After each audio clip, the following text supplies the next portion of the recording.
Bonjour à tous, merci d'être présents. Donc vous êtes déjà nombreux, c'est une super nouvelle, je vous remercie. Donc avant de parler un petit peu du résultat du Gartner, parce que vous êtes quand même là pour ça, je vous propose de refaire une petite passe sur la présentation de Logpoint.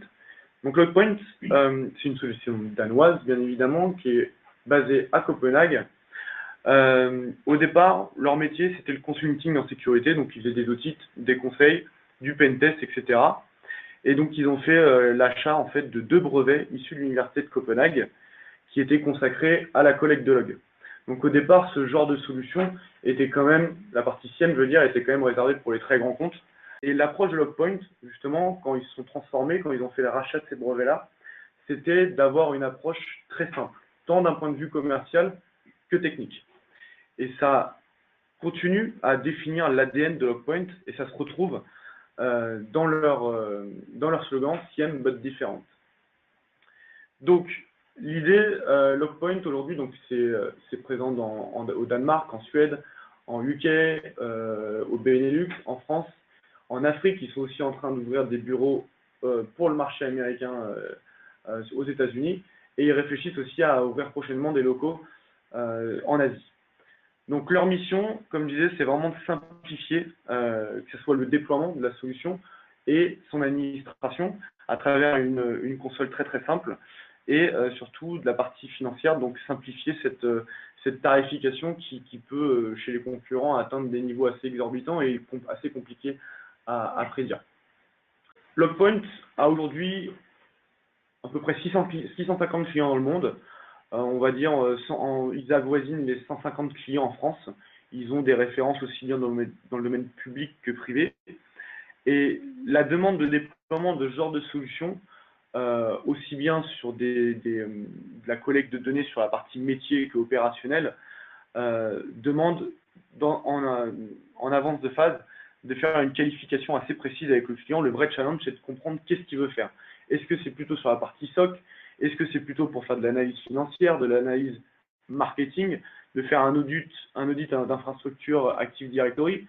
Le vrai challenge, c'est de comprendre ce que veut faire le client et de récolter la bonne donnée afin de mettre en place les indicateurs qui vont bien pour suivre cette donnée-là. Donc aujourd'hui, on voit bien qu'il y a des références aussi bien sur des grands comptes comme McDonald's ou des plus petites PME. Donc par exemple, je ne sais pas, en PMU, eux ont décidé uniquement de collecter les logs dédiés à leur environnement de sécurité, donc la partie firewall notamment.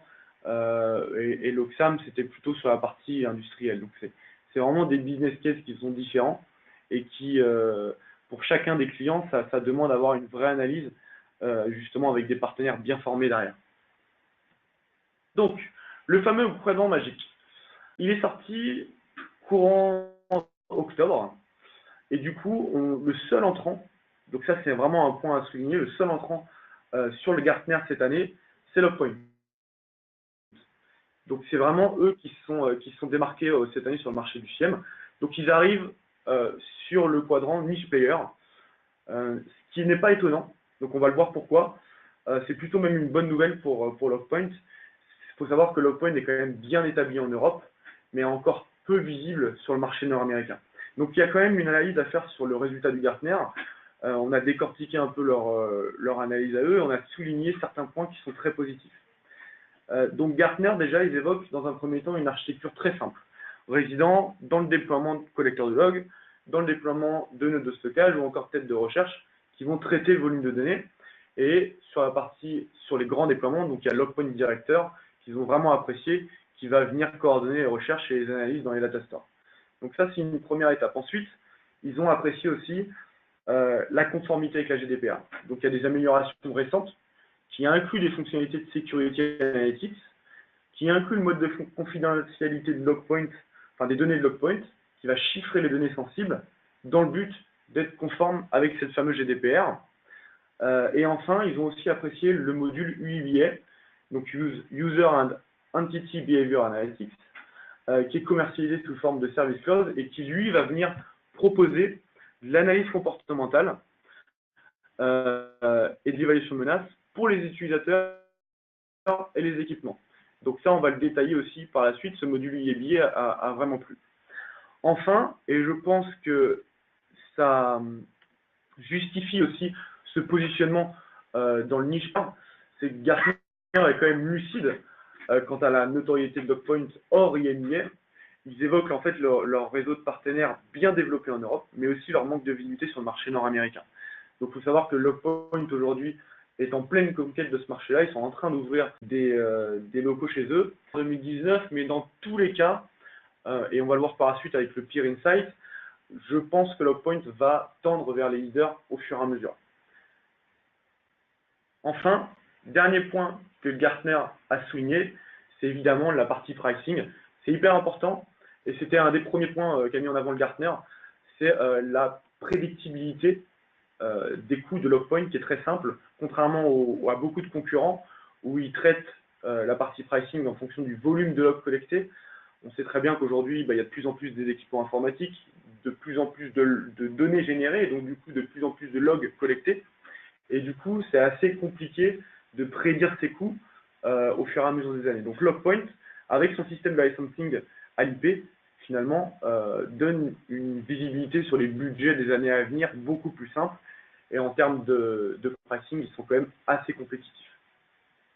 Donc j'ai voulu quand même vous remettre la partie Peer Insight, sur laquelle on avait déjà communiqué. Donc Peer Insight, en fait, je pense que la plupart en avaient déjà parlé, c'est aussi mis en avant par le Gartner, et c'est le Gartner qui fait une étude, en fait, auprès de ses clients finaux. Et c'est les clients finaux déjà utilisateurs de Logpoint, enfin déjà utilisateurs de solutions SIEM quelconques, finalement, qui sont réunis dans le Gartner, qui décident de noter l'évaluation, en fait, de leurs produits. Et Logpoint, l'année dernière, était sorti 3e du Peer Insight du Gartner, et cette année, ils sont premiers. Donc, c'est les premiers, finalement, en termes de remontée client, d'expérience client, au niveau de la note technique de leurs produits. Donc après, Logpoint s'est amusé à les placer sur un Gartner, on va dire fictif, en leader. Donc je pense qu'avec les futurs locaux aux États-Unis, avec une démarche commerciale agressive sur ce marché-là, et donc visible auprès du Gartner, effectivement, je pense que ça va nous faire tendre chez les leaders l'année prochaine. Maintenant, je ne m'avance pas, mais on verra à ce moment-là. Je vous propose maintenant de refaire un tour de la solution Logpoint avec les nouveaux modules. Donc là, je vais laisser la parole à mon collègue Fabien Landais qui va vous décrire les nouvelles solutions. Bonjour à tous. Donc l'idée de Logpoint en tant que SIEM, c'est déjà d'avoir deux axes forts technologiques, on va dire, sur la notion de collecte et ensuite la notion de stockage et d'exploitation, avec des technologies, je ne vais pas dire innovantes, mais en tout cas qui font partie justement des technologies aussi utilisées par les fameux leaders du marché, donc une collecte multisource pour avoir capacité à agréger l'ensemble des logs de tous les équipements, que ce soit des équipements de sécurité. En règle générale, c'est vrai que ce type de produit rentre par la case sécurité, mais aujourd'hui on voit que les clients regardent aussi pour consolider leur log métier, leur log applicatif, et avoir vraiment une vue transverse sur l'ensemble des informations qui peuvent transiter entre un firewall d'abord, puis un serveur web, puis un serveur middleware et enfin une base de données, par exemple, et avoir la capacité à tracer les informations qui transitent pour un utilisateur, pour un type d'équipement, etc. Tout au long du cycle de vie en fait du travail de l'utilisateur, du flux de données entre les différents équipements. Et puis ensuite, un stockage et une indexation qui va être basé sur du NoSQL. L'objectif, c'est la performance. L'objectif, c'est aussi de ne pas être lié et dépendant à une base de données qui est forcément beaucoup plus rigide dans sa gestion, parce que on a des tables, on a des champs et dans lesquels il faut se conformer pour aller écrire chacun des logs, ce qui n'est pas le cas sur justement un format de stockage fichier plat type Big Data, qui est utilisé dans les infrastructures Big Data. L'objectif, c'est de s'adapter en fait au format du log, quel qu'il soit, sans avoir cette rigidité liée à la base de données.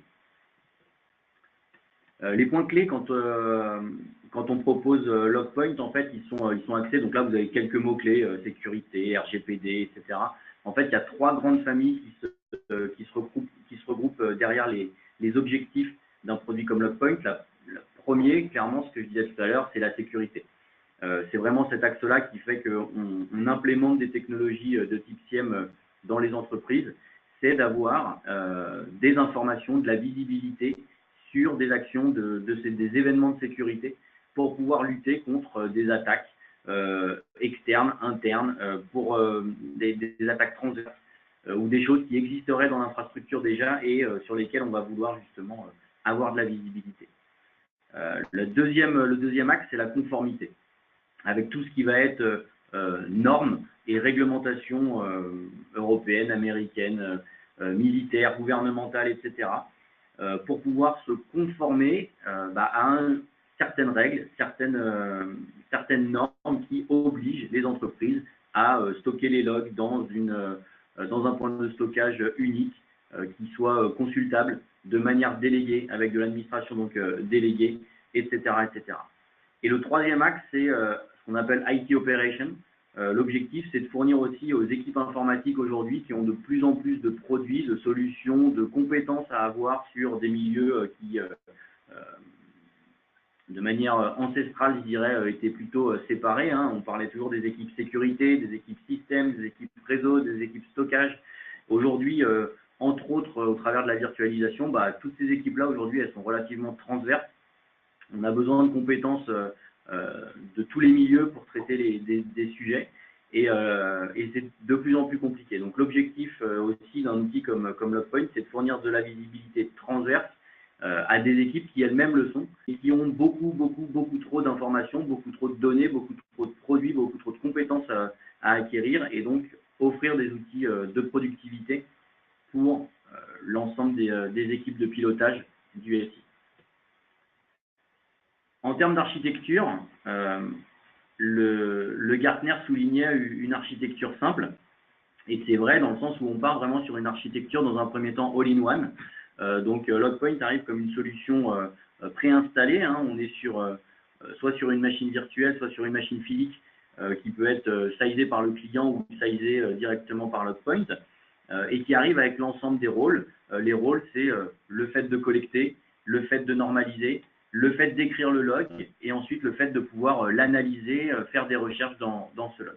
L'ensemble de ces rôles-là, ils peuvent être fournis au sein d'une seule et unique appliance, virtuelle ou physique, je disais, qui va devoir s'adapter en fait, au sizing et au nombre d'équipements que le client voudra rediriger vers cet équipement-là.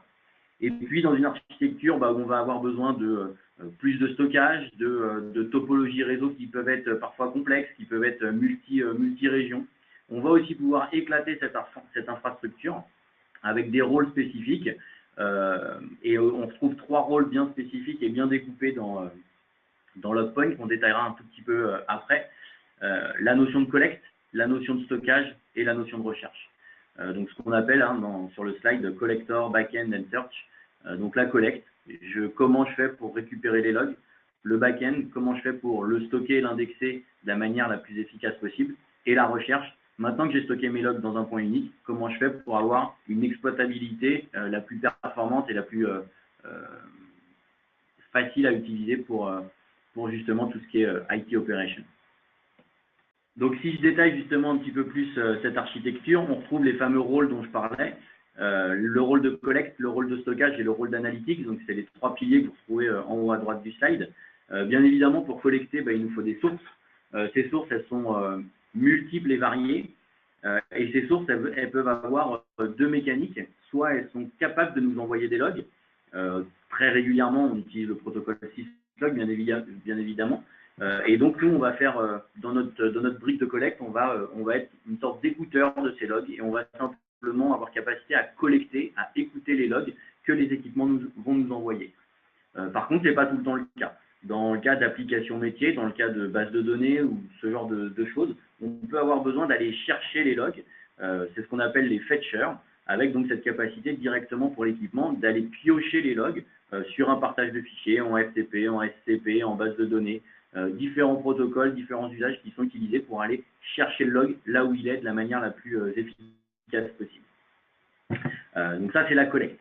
Le deuxième objectif de la collecte, c'est de normaliser le log. La normalisation, c'est grosso modo, faut imaginer que chacun de nos équipements nous envoie quelque chose, un livre, dans une langue étrangère.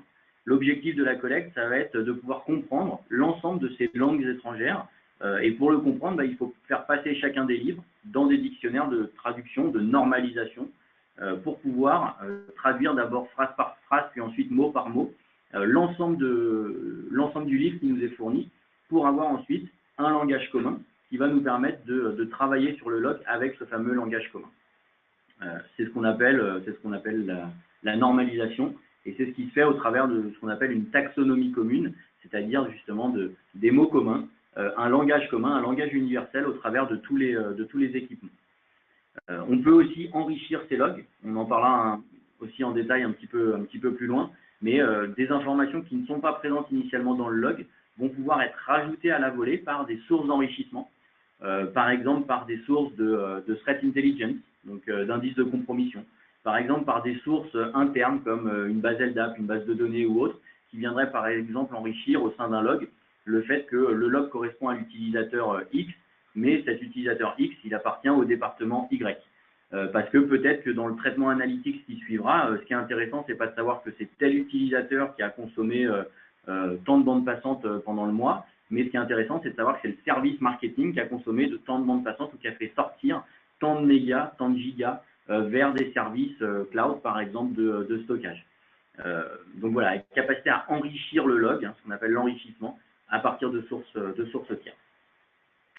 Toute cette mécanique de collecte, elle n'a de sens que si à terme on vient stocker le log et l'indexer. Donc c'est notre brique stockage, capacité à stocker dans des repositories, dans des points de stockage logiques différents.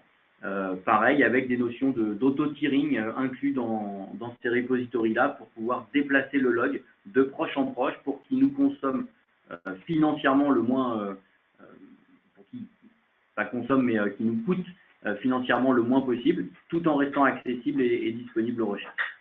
Et justement pour la partie recherche, des axes différents de recherche, différents use cases, la capacité à créer ses propres requêtes directement on the fly dans le produit, mais aussi avoir des capacités de reporting, des capacités d'alerting, des capacités de dashboarding qui vont nous être proposées pour avoir des rendus adaptés à la recherche qu'on réalise. Créer un rapport n'a pas le même use case que de créer un dashboard. Dans la notion de dashboard, je vais être plutôt dans un rôle de temps réel, d'informations que je veux voir visuellement sur différents graphiques, différents rendus, versus le rapport qui sera peut-être plutôt hebdomadaire, mensuel, trimensuel, je ne sais pas, mais qui aura plutôt une notion sur des tendances, sur des périodes un peu plus longues, par exemple. La notion de machine learning aussi, qui a été inclus très récemment avec le module UABA, donc User and Entity Behavior Analytics. L'objectif de ce module-là, qui est basé dans le cloud, c'est en fait de manière complètement automatique d'aller analyser des grandes tendances, ce qu'on va appeler des baselines, dans les logs. Typiquement, faire en sorte que se rendre compte que de manière linéaire, lissée dans le temps, l'entreprise, globalement, échange un volume de X gigaoctets de demandes passantes vers l'extérieur, par exemple, tous les jours, toutes les semaines, je ne sais pas. Et avoir capacité à détecter des usages anormaux. J'ai échangé aujourd'hui 2 fois plus de données que la tendance, la baseline habituelle. Il y a peut-être quelque chose qui est en train de se passer. Je m'aperçois que j'ai normalement certaines machines qui discutent qu'avec un pool de machines identifiées, et là, d'un coup d'un seul, cette machine-là ou ces machines-là se mettent à discuter avec des machines en transverse. J'ai peut-être une attaque latérale qui est en train de se produire. J'ai un compte utilisateur qui d'habitude se log sur un pool de machines, pareil, identifié. Là, aujourd'hui, il vient de se loguer à partir d'une source de données inconnue ou à partir de plusieurs sources de données inconnues ou plusieurs pays inconnus. Pareil, je sors des normes, je sors des tendances. Et donc, tout ça, je vais pouvoir le détecter de manière complètement automatique grâce au module UABA. Dernière brique qui est présente là-dessus, très rapidement, le director. L'objectif du director, c'est quand on est sur des infrastructures importantes avec plusieurs log points. Quand je dis plusieurs, c'est au-delà de 5 serveurs log points. Ou quand je suis un service provider et que je souhaite justement fournir du CIEM as a service à mes clients, je vais peut-être avoir beaucoup de log points à piloter. Le directeur, il va me servir, moi, en tant que service provider ou en tant qu'administrateur global, à déployer rapidement des log points, à gérer rapidement ces multiples log points et aussi avoir une vue complètement transverse sur l'intégralité de l'infrastructure qui aura été déployée. Juste un petit slide qui reprend un petit peu ça et pour expliquer un peu plus la notion de taxonomie et la notion de normalisation, hein, si on prend la partie basse du slide, on s'aperçoit qu'on a dans le premier cadre bleu un log classique qu'un équipement pourrait nous envoyer. Alors il a toutes les informations à l'intérieur, hein, mais il n'est pas forcément lisible et interprétable. On voit qu'une fois qu'il est passé dans notre dictionnaire, il est sur un format beaucoup plus interprétable, sur un format clé-valeur, sur lesquels on va pouvoir s'appuyer pour avoir des notions de points de pivot, pour avoir capacité à s'appuyer et à traiter et à compter les événements, les informations qui sont structurées. Et quand on parle de taxonomie commune, par exemple ici, on est sur un log de Palo Alto, on le retrouve dans le champ NormID par exemple, on voit que ça a été normalisé par un dictionnaire Palo Alto. Dictionnaires d'ailleurs qui au passage sont fournis par Logpoint, hein. Vous n'avez pas à les définir, ces dictionnaires-là, ils vous sont fournis gratuitement, c'est inclus, on va dire, dans le service Logpoint qui est fourni, l'ensemble des dictionnaires des solutions du marché, et si jamais ils n'existaient pas, ils s'engagent à les développer pour vous sous 7 jours. L'ensemble de ces champs, hein, comme par exemple source adresse, destination adresse qu'on retrouve, ça c'est cette fameuse taxonomie qu'on va retrouver de manière transverse sur l'ensemble des logs. Donc sur un log Palo Alto, j'ai une source adresse, une destination adresse, ça semble assez logique, mais je pourrais tout à fait le recevoir aussi ou avoir cette information sur l'envoi d'un email, sur un server exchange. Je pourrais avoir aussi cette information-là sur un proxy. Je pourrais avoir cette information-là, je ne sais pas, sur une borne Wi-Fi, etc. Et donc après avoir capacité à m'appuyer sur cette source adresse, sur cette destination adresse, entre autres, mais de manière transverse sur l'intégralité de mes logs.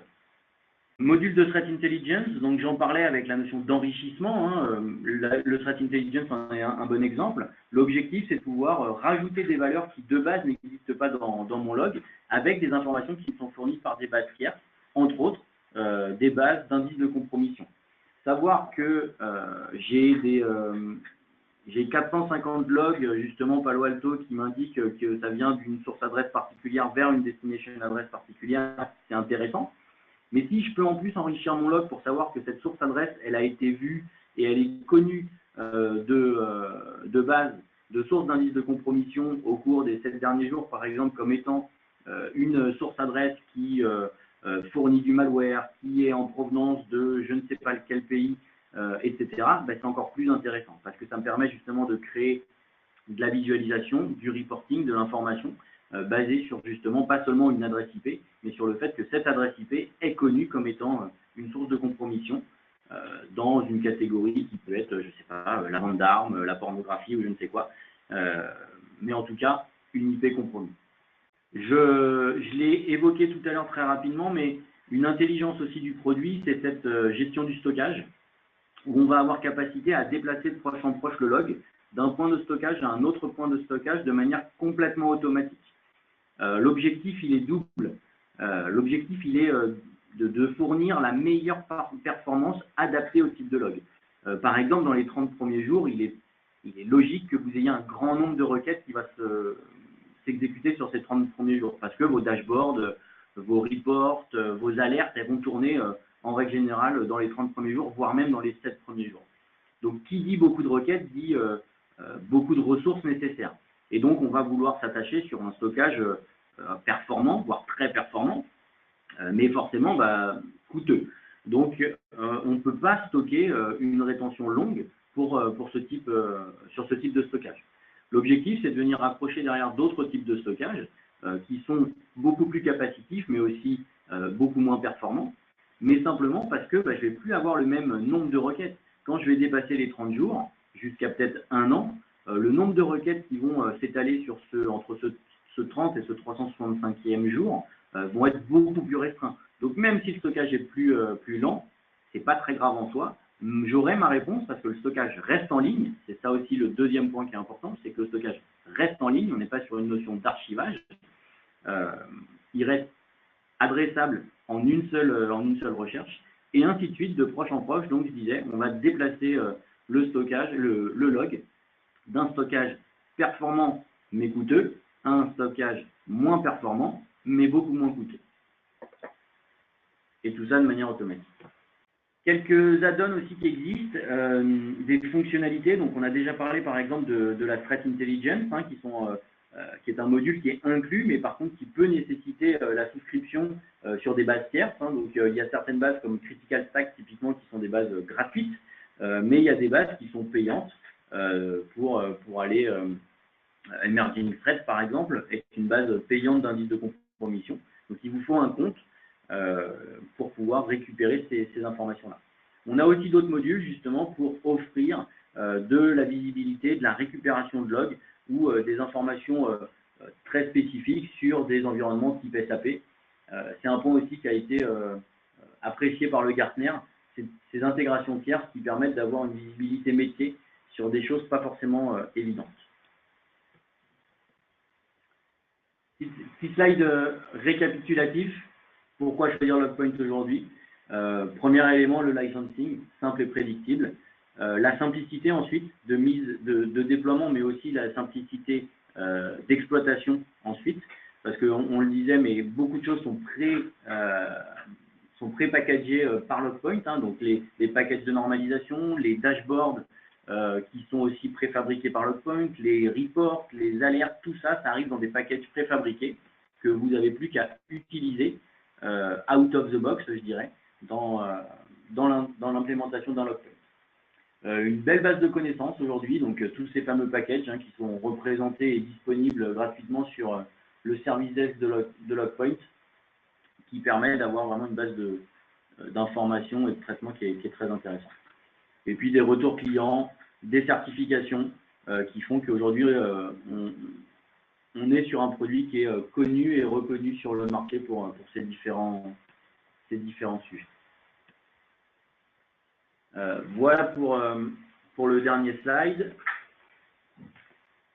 Je vous propose de passer sur des questions s'il y en a eu. On va regarder ça. Une question sur le licensing. Donc oui, c'est bien l'équipement en effet. Donc il n'y a aucune notion de volumétrie. On paye à l'IP, d'accord. Donc si vous avez un cluster de firewall, ça signifie 2 IP, parce que les deux sont éligibles à envoyer des logs. Donc 2 IP, on paye à l'IP, avec un pool de base d'IP qui doit être acheté et après un licensing à l'unité qui peut être ajouté. Quelle que soit l'infrastructure choisie, d'accord. Donc si vous avez besoin pour des questions de performance de mettre 2, 3, 4, 10 serveurs LogPoint, ça n'impactera en rien le licensing que vous avez à acquérir. Ça impactera bien sûr votre coût d'infrastructure, mais pas le licensing LogPoint en tant que tel. Donc a priori pas d'autres questions. On va s'arrêter là donc pour ce webinaire. Merci à tous d'avoir participé à ce webinaire. Si vous avez d'autres questions ou des demandes sur des proof of concept, des présentations clients ou autres, n'hésitez pas à nous contacter. On est disponible en ligne aussi et sur les réseaux. Donc n'hésitez pas à nous suivre sur LinkedIn particulièrement pour l'ensemble de ces questions sur LogPoint et sur l'ensemble des autres sujets qu'on est capable de traiter avec vous. Merci à tous et bonne journée.